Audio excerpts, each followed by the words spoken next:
Okay, today I'm going to make some flourless bread because my wife's not eating wheat at the moment. And this is a recipe using millet. So I have some millet here. The first step I've got to do is turn the millet to a flour. So the first step, I'm going to put it in the blender and turn it on.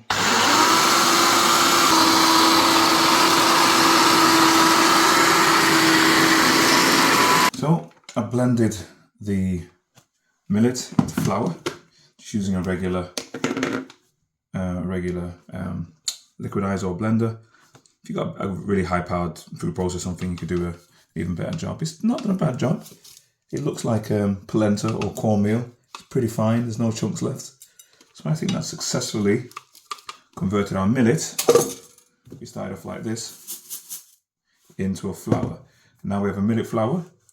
We can convert it into bread. Now to make this wheatless bread, we start off with the main ingredient, which is the millet, which I've now converted to flour from the actual millet.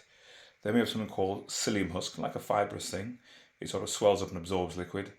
Then we have baking powder, bicarbonate of soda, some salt. I'm using some fancy salt called San Marino, a gift from my lovely neighbours when they went away on holiday one time, and then a little bit of vinegar.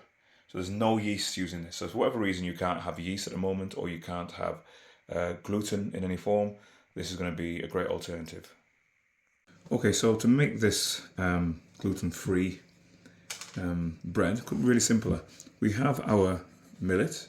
This is 400 grams of millet flour.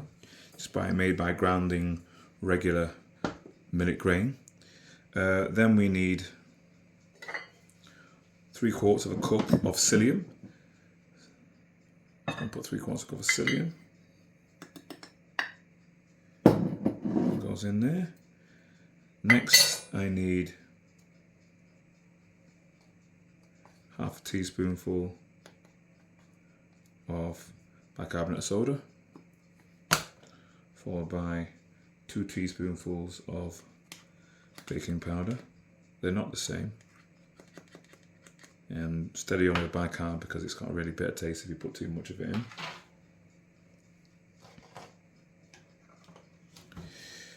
Next, we've got about half a teaspoonful of salt. I'll put it into a grinder to make it easy. So that's about right. Next, we want a tablespoon of vinegar.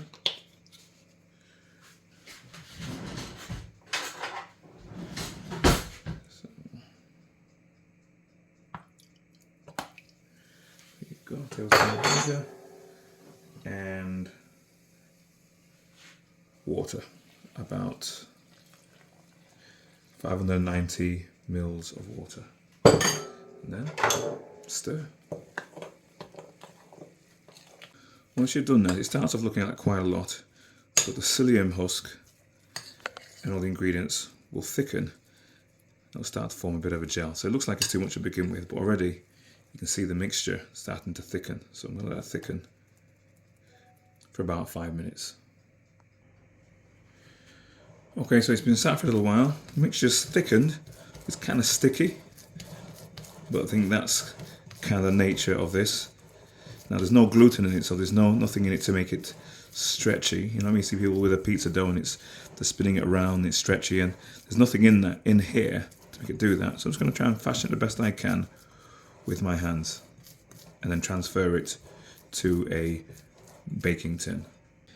And now I'm going to transfer it. I'm going to try and slide it in. Let's see how it slides. It's not sliding too badly. Okay, that's not too bad at all. So I'm just going to kind of smooth it in, get it to fit the shape. Now just to finish it off, partly because I like poppies and partly because they add nutritional value, I'm going to put a few poppies on top. It looks pretty as well. Now, due to the very high water content of this particular loaf, it bakes for quite a long time because all the water has to fully dry out. So it's going to go in the oven at about 160 degrees, 60 degrees Celsius for about 90 minutes. So we'll see what it's like when it comes out. So partly because of the high water content, we're going to put it in the oven. It's going to take about 90 minutes to bake until it's fully dried out and crusty. Take it out and we'll see what it looks like. So here we have the finished gluten-free millet bread. Now I've never made this before. Made it for my wife because she can't have gluten at the moment. So I'll be quite curious to see exactly what it's like. Now just as a recap, it's made with millet. There's no other grain involved. It's got some psyllium, which isn't necessarily a grain. It's like a fibrous thing. But it swells up like a gel. Makes it thick. Got a lot of water in it. Well, it had a lot of water in it, so it had to dry out. That's why the cooking time was so long. And it's the only raising agent is, I think it's got baking powder and bicarbonate soda. So I'm really curious to see what this actually comes out like. If it comes out anything like bread, I'll be very surprised. But here we go. Okay. Wow. There we go. It smells a bit like a scone. We've got some air pockets in there. So that's aerated quite well. Oftentimes when it's a non-flour grain, it can be very dense because there's no gluten to allow it to stretch and rise and trap the air. But that looks like that's not bad. So the bicarb of soda and the baking powder's done a decent job. Let's take a slice and see what it looks like. Once you get past the crust, it's actually quite a decent soft loaf. That's quite surprised at. That's not bad. That's not bad at all.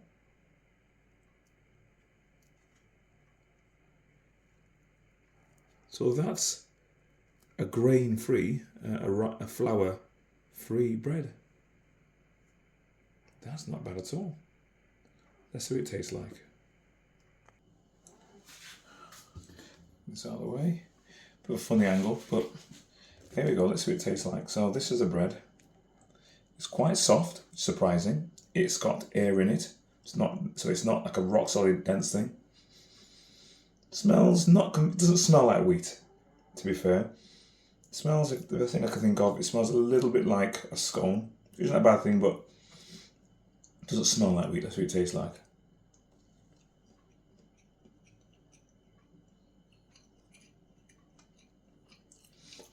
Interesting. Doesn't taste like wheat either. How do I describe it? Actually quite unusual. It's got a similar texture to bread. So your brain receives it like bread, but it doesn't taste like wheat. A little bit different, a bit unusual. Bit of an acquired taste. I think I could have done with a touch more salt in it. But if you couldn't have regular bread and you're looking for an alternative, and then you made a sandwich out of it with fillings and stuff like that, I believe your brain could probably be deceived to think it was regular bread.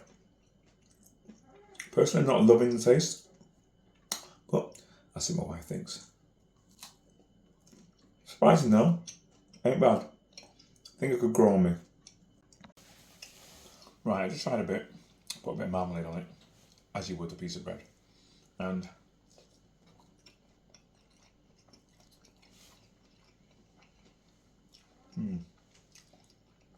that's quite a different experience.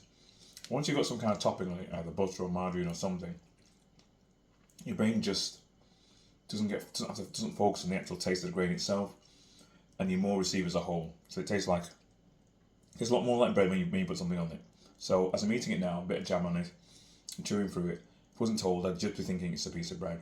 So imagine if you're making sandwiches out of it, your brain would probably think that's the bread part, the flour part, that's the filling part. So with some toppings on it, it's a lot better.